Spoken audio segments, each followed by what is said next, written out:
நம்ம கவர்னரும் என்னென்னமோ முயற்சி பண்ணி பார்க்கிறாரு, எப்படியாச்சும் ஒரு கலவரத்தை. நம்ம கவர்னரும் எப்படியெல்லாமோ குட்டி கண்ணு அடிச்சு பார்க்கிறாரு, எப்படியாச்சும் ஒரு கலவரத்தை நம்ம தமிழ்நாட்டுல உண்டு பண்ணிடணும், அதுவும் நம்ம தலைமையில இருக்கணும். கேட்பாங்கல்ல மேல இருந்து கேள்வி, அவருக்கும் அந்த டார்கெட் எல்லாம் இருக்கும்ல. உன்னால எனக்கு என்ன பயன், நீ எனக்கு இங்க இருந்து என்ன பிரயோஜனம், அதுக்கு ஏதாச்சும் ஒன்று ஒர்க் பண்ணணும்ல.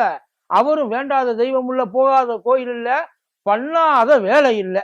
ஆனா ஒன்னும் நடக்க மாட்டேங்குது. உடனுக்குடனே மூக்க உடச்சு விட்டுறாங்கன்னு வைங்கல. ஆனா ஒண்ணுப்பா, கவர்மெண்டால சாதிக்க முடியாதத நம்மள மாதிரி சாதாரணமான கிராம மக்கள் சாதிச்சுட்டாங்க. உள்ள கால வச்ச அதுக்கப்புறம் நீ என்ன நடக்கும் நீயே தெரிஞ்சுக்க. ஆளுநரை அடிச்சு வரட்டாத குறையா சிவகங்கையில மொத்த கிராமமும் ஒண்ணு கூடி ஆளுநரை வந்த இடத்துக்கே திருப்பி அனுப்பியிருக்கு. இது வரைக்கும் கவர்னருக்கு எதிரா போராட்டம், ஆர்ப்பாட்டம், கருப்பு கொடி என்னென்னமோ நடந்திருக்குன்னு வைக்கல. ஆனா எதுக்குமே அவர் மசிஞ்சதே கிடையாது, கொஞ்சம் கூட அசைஞ்சு கொடுத்தது கிடையாது. நீ என்ன கேவலப்படுத்தினாலும், நீ என்ன அவமானப்படுத்தினாலும் நான் இதை செஞ்சே தீர்வேன்னு அடம் பிடிச்சு போவாரு ஆளுநர்.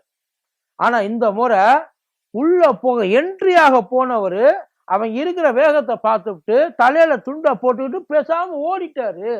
ஃபங்க்ஷனே அட்டன் பண்ணலையா சார்? ஆனா ஒருவேளை ஐயா ரவி அந்த ஃபங்க்ஷனை அட்டன் பண்ணியிருந்தா மேபி சிவகங்கையில இன்னொரு பெரிய சாதி கலவரம் வந்திருக்க வாய்ப்பு இருக்கு. இதை நான் சொல்லல, அங்க இருக்கிறவங்க சொல்றாங்க.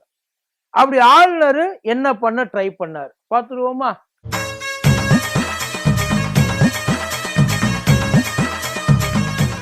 மதியம் நேரம் வணக்கம். இது மதியம் தர்பார் கூத்தடி கோப்பு.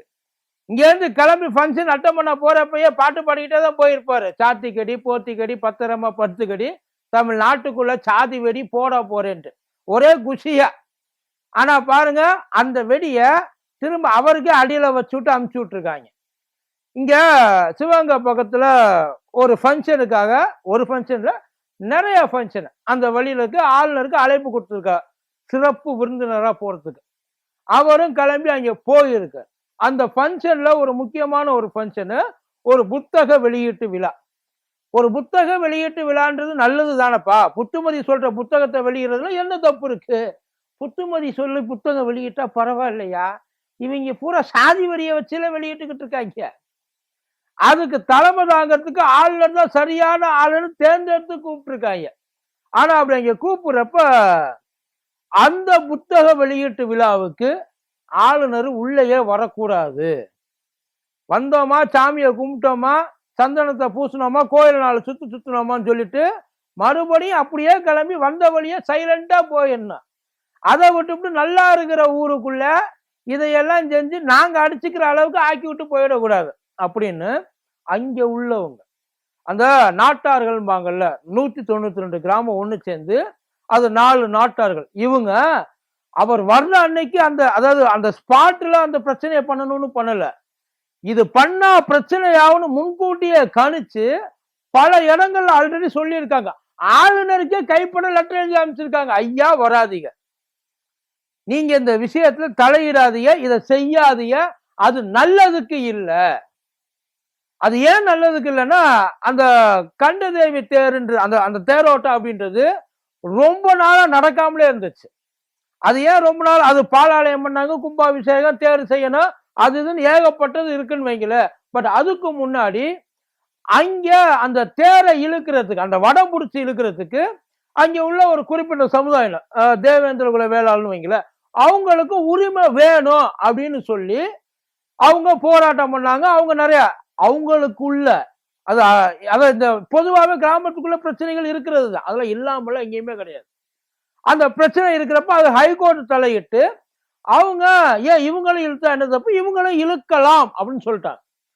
எல்லா வேலையும் முடிஞ்சு லாஸ்ட் இயர் தான் அந்த தேரோட்டம் நடந்துச்சு. அந்த தேரோட்டத்துல கலந்துக்கிட்டாங்க. ஆனா கணிசமான முறையில் கலந்துக்கிட்டாங்க. உள்ளுக்குள்ள, அதாவது மேல வந்து ஆறுன மாதிரி செஞ்சாலும் உள்ளுக்குள்ள இன்னும் கொஞ்சம் ஆறாம அப்படியே இருக்கு, முழுசா கலந்துக்கல அப்படின்ற ஒரு வருத்தம் அவங்களுக்குமே இருக்கு. ஆக்சுவலி இந்த வழக்க போராடி வாங்கி அந்த தேரோட்டத்துக்கான அந்த உரிமையை வாங்கி கொடுத்தது ஐயா கிருஷ்ணசாமி. அவர் தான் இதுக்கு வந்து கேஸை போட்டு வாதாடி வாங்கி கொடுத்தாரு. சுமூகமா இருக்காங்க, பிரச்சனை இல்லை, நல்லா தெரிஞ்சுக்கங்க, சுமூகமா இருக்காங்க. இப்ப இன்னும் கொஞ்ச நாள்ல அந்த தேரோட்டம் மறுபடியும் வரப்போகுது. அடுத்த வருஷம், போன வருஷம் நடந்துச்சுல, இப்ப மறுபடியும் இந்த வருஷம் வரும். இந்த வருஷம் வர்றதுக்கு முன்னாடி இந்த புத்தக வெளியீட்டு விழா அந்த அதை என்ன சொல்லியிருக்காங்கன்னா, ஹார்மோனி த்ரூ ஸ்பிரிச்சுவல் அப்படின்னு சொல்லிட்டு ஒருத்தர் எழுதியிருக்காரு, பாசக ஆதரவாளர். அந்த ஆதரவாளர் எழுதுனத யார ஒண்ணு அவங்கள கூப்பிட்டு வச்சு அவங்கள கேட்டு என்ன நடந்துச்சு ஏது நடந்துச்சு, உண்மை சம்பவம் தானே எழுதுற, அதை எழுதுறப்ப அது எந்த அளவுக்கு உண்மை அப்படின்றத கேட்டு தெரிஞ்சுக்கிட்டு எழுதணும். ஆனா அவருக்கு வேண்டியவங்களை மட்டும் கேட்டுக்கிட்டு அவருக்கு வேண்டினாப்புல அவருக்கு ஏத்தாப்புல எப்படி அந்த புத்தகம் வரணுமோ, இது வெளிவந்தா என்ன நடக்கணும்னு அவர் நினைக்கிறாரோ அதை நடக்கிறதுக்கு நம்ம என்ன எழுதணுமோ அதை மட்டும் எழுதியிருக்காப்புல. இதுதான் அங்க இருக்கிறவங்களோட கம்ப்ளைண்ட். அவருக்கும் இந்த 4 நாட்டார்களுக்கும் எந்த சம்பந்தமும் கிடையாது. டோட்டலா அவர் வந்து ஒரு ஏலியன், எங்களுக்கு அவுட் ஆஃப் பர்சன். அது யாருன்னே எனக்கு தெரியாது. எங்கிருந்தோ உட்கார்ந்து எவனோ சொல்றதை கேட்டு எழுதி தப்பா எழுதி மறுபடியும் இந்த ஊருக்குள்ள ஒரு பிரச்சனையை உண்டு பண்றதுக்கு நாங்க தயாரல்ல. அதை ஃபேஸ் பண்றதுக்கு எங்களால முடியாது. நாங்க ஒத்துமையா தான் இருக்கோம். எங்களுக்குள்ள சின்ன சின்ன பிரச்சனைகள் இருக்கத்தான் செய்யுது. அந்த பிரச்சனையை நாங்க எங்களுக்குள்ள சமாளிச்சுக்கிறோம். எவனோ ஒருத்தன், ஏன்னா இது வெளியில வந்துச்சுன்னா அதுல ஏகப்பட்ட உள்ளுக்குள்ள கேஸ்ட் ஓரியன்டட் ப்ராப்ளம்ஸ் நிறைய இருக்கு. ஆனா இதுல ஒரு குறிப்பிட்ட ஒரு 2 கேஸ்ட மட்டும் அவர் எடுத்து எழுதியிருக்காப்புல. இதுல இன்னொரு சும்மா ஒரு சின்ன சாம்பிள் ஒன்று சொல்றேன்னு. இந்த தேர் இருக்கு இல்லையா, கண்டதேவி தேரு, அவங்க அதாவது ஊர் மக்கள்லாம் ஒண்ணு சேர்ந்து காசு போட்டு உருவாக்கின ஒரு தேரு அப்படின்னு சொல்லி அந்த புக்கில் எழுதியிருக்காரு. ஆக்சுவலி அது வந்து இந்து அறநிலையத்துறை கொடுத்த ஒரு தேர். ஒரு எக்ஸாம்பிள், இந்த அறநிலையம் கொடுத்த ஒரு தேர். இது வந்து ஓபன் சோர்ஸ்ல இருக்கிற ஒரு டேட்டா. இந்த ஒரு டேட்டாவையே உன்னால உருப்படியா கொடுக்க முடியலையே. வெளியில இருக்கிற ஒரு டேட்டா ஒண்ணு இல்ல, கோயில்ல போயிட்டு பூசாரிட்ட கேட்டா தெரிஞ்சு போயிடும், அந்த ஊர் மக்கள்கிட்ட கேட்டா தெரிஞ்சு போயிடும், பஞ்சாயத்து தலைவர் கூப்பிட்டு கேட்டா தெரிஞ்சு போயிடும். இந்த இன்ஃபர்மேஷனையே ஒழுங்கா இவங்க கொடுக்கலையே. இவங்க உள்ளுக்குள்ள எவ்வளவு சென்சிட்டிவான இன்ஃபர்மேஷன் இருக்கோ அதை இவங்க எப்படியெல்லாம் கிரியேட் பண்ணி நரேட் பண்ணிருப்பாங்க. அதுக்காகத்தான் இந்த புத்தக வெளியீட்டு விழாக்கு வராதிங்க ஐயா. ஐயா உங்களை ஏமாத்தி கூட்டி வந்திருக்காங்க, உங்கள்கிட்ட உள்ளதை சொல்லாம ஏதோ ஒரு பொய் சொல்லி உங்களை கூட்டிட்டு வந்திருக்காங்க, உங்களுக்கு உண்மை தெரியாதுன்னு நாங்க நம்புறோம். ஊர் மக்கள் அப்படி எழுதியிருக்காங்க அவருக்கு. அதனால தயவு செய்து இந்த ஃபங்க்ஷனை புறக்கணிங்க. மற்றபடி நீங்க தாராளமா கோயிலுக்கு வரலாம், மரியாதை வாங்கிக்கலாம், சாமியை கும்பிடலாம், நீங்க என்ன வேணாலும் பேசலாம், ஆனா அந்த பக்கம் போயிடாதீங்க அப்படின்னு சொல்லியிருக்காங்க. ஆனா அதுக்கு ஆளுநர்கிட்ட எந்த ரெஸ்பான்ஸ் இல்லை. நியாயமான ஒரு நல்ல ஆளுநராக தான் என்ன பண்ணணும், ஒரு நல்ல ஆளுநர், அதாவது மக்கள் நல்லபடியா இருக்கணும், நிம்மதியா இருக்கணும்னு நினைக்கிற அரசியலமைப்புல இருக்கிற ஒரு ஆளுநர். ஒண்ணு அந்த புக்கை வாங்கி படிச்சுட்டு அந்த ஊர்காரங்களை கூப்பிட்டு கேட்டு, எப்பா இது 2 ஒண்ணா அப்படின்னு வந்து கேட்டுட்டு, இல்ல அப்படின்னா அவனை தூக்கி உள்ள போடணும். ஏன்டா கலவரம் பண்ணவா பாக்குற அப்படின்னு சொல்லிட்டு, இல்லையா நமக்கு ஏன் இது கூட தலையிடுவானே, எப்பா நான் அந்த ஃபங்க்ஷனுக்கு வரலப்பா, என்னைய கூப்பிடாதீங்க, ஏதோ வில்லங்க இருக்கா அந்த ஃபங்க்ஷன்ல அந்த புக்குக்குள்ள அப்படின்னு சொல்லிட்டு பேசாம அதை தவிர்த்துட்டும் போயிடணும். ஆனா அவர் 2மே பண்ணல. கடைசி வரைக்கும் எப்படியாச்சும் அந்த ஃபங்க்ஷனை நம்ம நடத்திடணும் அப்படின்ற ஒரு நினப்போடையே அவர் இருந்திருக்காப்புல. ஃபங்க்ஷனுக்கு இதுக்கு எஸ்பி ஆபீஸ்ல போய் கொடுத்துருக்காங்க, எல்லா சப் கலெக்டர் ஆபீஸ்ல போய் கொடுத்துருக்காங்க. ஐயா ஏன் கொடுத்துருக்காங்கன்னா அவர் வரக்கூடாதுன்னு இல்ல, வந்தா நம்ம நிம்மதியா இருக்க முடியாது. இந்த வேலையை பார்த்ததுக்கு அப்புறம் வெளியில வந்திருக்கு, இங்கிலீஷ்ல வந்திருக்கு, எவனாச்சும் ஒருத்தன் தப்பா புரிஞ்சு, எப்படியும் அது தப்பா இன்ஃபர்மேஷன் தான் இருக்க போகுது, அதுல எதுவும் உண்மை இருக்க போறதே கிடையாது. பூரா அவரா உட்கார்ந்து யோசிச்சு எழுதிட்டு இருப்பாரு. இப்படி நம்ம எழுதுனோம்னா கண்டிப்பா வெத்து உழுகும், இந்த வரிக்கு கண்டிப்பா 10 உயிர் போகும் அப்படின்ற மாதிரி தான் எழுதியிருப்பாரு. அப்படி எழுதியிருக்க பட்சத்துல இங்க இருக்கிறவங்க எல்லாருமே உளவுத்துறையும் சரி காவல்துறையும் சரி ஐயா கிட்ட கடைசி வரைக்கும் ரொம்ப கம்பல் பண்ணியிருக்காங்க, ரிக்வஸ்ட் பண்ணியிருக்காங்க, ஐயா போகாதீங்க, ஏற்கனவே உங்களால இருக்கிற அந்த அட்மினிஸ்ட்ரேட்டிவ் இம்சையே போதும், இதுக்கு உள்ள இறங்கி நீங்க இந்த சாதி பிரச்சனை எல்லாம் கிளப்பி விட்டீங்கன்னா அப்புறம் அது வந்து தாறுமாறா போயிட்டு எங்கேயாச்சும் முடிஞ்சிடும். உங்களையும் சொல்லியிருக்கலாம், இதுக்கு ஏதாச்சும் இதை பேஸ் பண்ணி ஏதாச்சும் ஒரு பிரச்சனை வந்தா உங்களையும் கைது பண்ணுவோம் சொல்லியிருக்கலாம் இல்லையா? ஏன் சொல்லக்கூடாது? ஏன்னா இது பண்ணா இது வரும், இந்த எஃபெக்ட் இதுக்கு இருக்கு அப்படின்றது நல்லாவே தெரிஞ்சிருக்கு. ஆனா இருந்தாலும் ஐயா எந்த பதிலும் சொல்லாம கடைசி வரையும் போயிருக்காரு. இடையில சிங்கமுனரி போயிருக்காரு. அங்க போயிட்டு இந்த இந்த கோ பூஜை, மாடுகளுக்கான பூஜை இருக்குல்ல, போனது மாட்டுக்கு பூஜை பண்றதுக்கு ஒரு ஆன்மீகமான இடம். அங்க போயிட்டு அவர் என்ன பேசியிருக்காரு தெரியுமா? அதான் இவங்க பூராவே வந்து இது பண்ணிட்டு இருக்காங்க, உங்களை ஏமாத்திக்கிட்டு இருக்காங்க.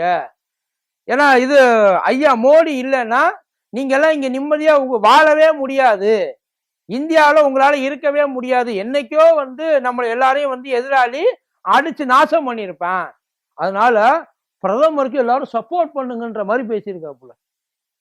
உன் போன வேலை என்ன? அந்த வேலையை போயிட்டு போனோமா, மந்திரத்தை சொன்னோமா, வாங்கி கொஞ்சோண்டு தெளிச்சுட்டு போனோமா, அப்படி இருந்திருந்தா யாருக்கு என்ன பிரச்சனை வந்திருக்க போகுது?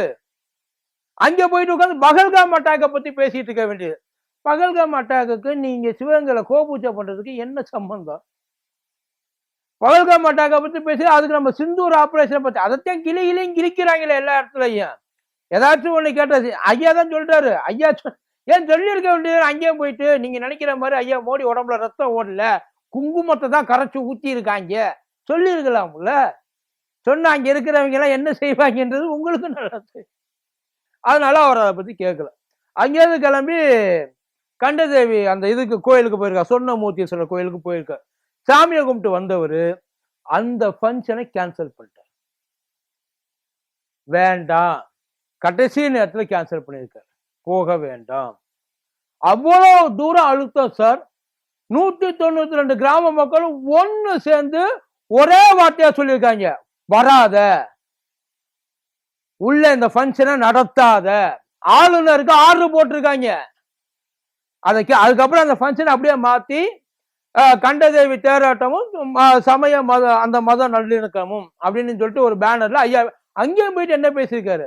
இந்தியாவிலே தமிழ்நாட்டில் இருக்கிற மாதிரி சாதி நான் எங்கேயுமே பார்த்தது இல்லை. நாட்டுல எல்லாம் பைனாக்குலர் வச்சு தேடுவாங்க, பூத கண்ணாடி வச்சு பார்ப்பாங்கல்ல, சாதின்னு ஒண்ணு இருக்கான்ட்டு. ஒண்ணு இல்ல, ஒரே ஒரு எக்ஸாம்பிள் சொல்றேன். நம்ம இந்திய பிரதமரோட பேர் என்ன? இந்திய எல்லாரும் என்ன சொல்லி கூப்பிடுறாங்க? அவரோட பேர் தெரியுமா? நரேந்திர தாமோதர தாஸ், அவ்வளவுதான் அவர் பேரு. மோடின்றது அவரோட சாதி பேரு. ஆனா ஊருக்குள்ள வேற எங்கேயாவது போயிட்டு இந்தியா பிரதமர் நரேந்திர தாமோதர தாஸ் சொல்லி பாருங்க, இந்தியா பிரதமர் மோடி. முதல்ல அவரை பிடிக்க சொல்லுங்க ஐயா, அதுக்கப்புறம் இங்க வரலாம். ஒண்ணு இல்ல, அதிகாரம் உங்க கையில இருக்கு. சாதி இந்தியா தமிழ்நாடு இல்ல, இந்தியா பூரா நல்லா இருக்கட்டும்ன்ற சாதியை இனிமே யாரும் பேர்ல சேர்க்கவே கூடாது. எந்த இடத்துலயும் சர்டிபிகேட்ல ஒழிக்க வேண்டாம், நேம்ல ஒழிக்க பார்ப்போம். எவனும் பேருக்கு பின்னாடி சாதியை போடக்கூடாது. ஊருக்குள்ள இருக்க சாதியையும் எதையும் இந்தியாவையும் சாதியையும் பிரிக்க முடியாது. ஏன் சாதி அதிகமா இருக்குன்றீல்ல, மத துவேஷம் பண்ணக்கூடாதுன்னு எனக்கு சொல்லியிருக்கீல்ல. பிரித்தாளும் கட்சியா இவங்க பிரிட்டிஷ்காரங்க பண்ணாங்க, அந்த பிரிட்டிஷ்காரங்க பண்ணதை வந்து இங்க இவங்க திமுக காரங்க பண்றாங்க அப்படின்ற மாதிரி அவர் பேசியிருக்காரு. பிரிட்டிஷ்காரங்களையும் திமுக காரங்களும் ஒண்ணு சேர்த்திருக்காரு, 2 பேருக்கு இந்தியாவுக்கு எதிரி. கொஞ்ச நாளைக்கு முன்னாடி எலெக்ஷனுக்கு பேசினாப்லையே ஐயா மோடி, அதை பத்தி எல்லாம் போட்டு காமிச்சில்லைங்க. போட்டு காமிச்சு அதுக்கப்புறம் பேச சொல்லுவோமா? யாரு பிரித்து ஆள்றதுன்றது அங்கேயே தெரியும். கில்ஜி எல்லாம் கொண்டு வர்றாருப்பா. எனக்கு அதுதான் புரிய மாட்டேங்குது. ரைட்டு, ஆளுநர் அங்க போய் நீங்க அதான் உங்களுக்கு புரியுது, உங்களுடைய அர்ப்பணிப்பு துடிக்குது மனசு, எப்படியாவது பாசகவுக்கு நம்ம பிரயோசனமா இருக்கணும். அது எந்த வழியிலையாச்சும் அது நீங்க ரிசைன் பண்ணிட்டு போங்க, வாங்க தமிழ்நாடு பாஜகவோட இணைய வந்து நீங்க வந்து ஒரு பொருளாளரா, ஒரு செயலாளரா, ஒரு கொள்கை பரப்பு ஆளா நீங்க வாங்க. உங்களுக்கு யாரு வேண்டாம்னா வந்து ஒரு வார்த்தை பேசிட்டு போங்க பார்ப்போம், ஒரே ஒரு வார்த்தை. ஐயா ஆளுநர் ரவி நினைக்கிறது எப்படியாச்சும் இங்க அதாவது நம்ம ஒழுங்கா இருக்கிறாங்க பத்தியெல்லாம் அவங்க எவனையும் ஒழுங்கா இருக்க விடக்கூடாது. ஒரு பக்கம் சாதி மதம் இருக்கக்கூடாதும் பாரு, இன்னொரு பக்கம் சாதி சங்கங்களை ஒன்றிணைக்கணும் பாரு. அவர் பேசுவார் உள்ளுக்குள்ள, அவர் என்ன அவர் என்ன வேணாலும் பேசிக்கலாம். அவர் யாரு கேட்கறதுக்கு இங்கனுக்குள்ள உட்கார்ந்து இருக்கிறார்? இவர் அழைக்கிறாங்கல்ல. ஆனா நல்லா தெரிஞ்சுங்க, ஊர் மக்கள் உஷாரா, ஊர் மக்கள் இல்ல, மக்கள் உஷாரா இருக்கிற வரைக்கும் எவ்வளவு பெரிய ஆளா இருந்தாலும் அவனால ஒன்னும் பண்ண முடியாது. உள்ளுக்குள்ள பூந்து ஆட்டையை கலைக்கிறதுக்கு வழியே கிடையாது. நம்ம வீக்கா இருந்தாத்தான் நம்மளை தூக்கி போட்டு மிதிப்பாங்க. அதுக்கு அவங்க நாட்டுல உண்மையிலே அவங்களோட நாடகம்லாம் அரங்கேறதுக்கு ஒரே காரணம், அவங்க இந்த அளவுக்கு வந்து ஒத்துமையாகவும் இல்லை, தெளிவாகவும் இல்லை. ஆனா அதை நினைச்சுக்கிட்டு அவர் நம்ம ஊருக்கு வர பார்த்துருக்காரு. இவங்க விரட்டி அடிச்சுட்டாங்க. ஆனா கோவத்துல போயிட்டு மனுஷன் என்னென்ன பிளான் பண்றதோ தெரியல. பட் ஆனா இதுக்கப்புறமும் இங்க எல்லாம் வந்து இதையெல்லாம் நீங்க செய்யணுமா? கிட்டத்தட்ட அதான் சொல்லுவாங்கல்ல, சோத்துல அடி வாங்கியாச்சு, சேத்துல அடி வாங்கியாச்சுன்ட்டு. அந்த மாதிரி கோர்ட்ல ஆரம்பிச்சு கோயில் வாசல் வரை அடி வாங்கியாச்சு. இனிமேல் அது கொஞ்சம் திருந்துறதுக்கு ட்ரை பண்ணுங்க. வேற எதுவும்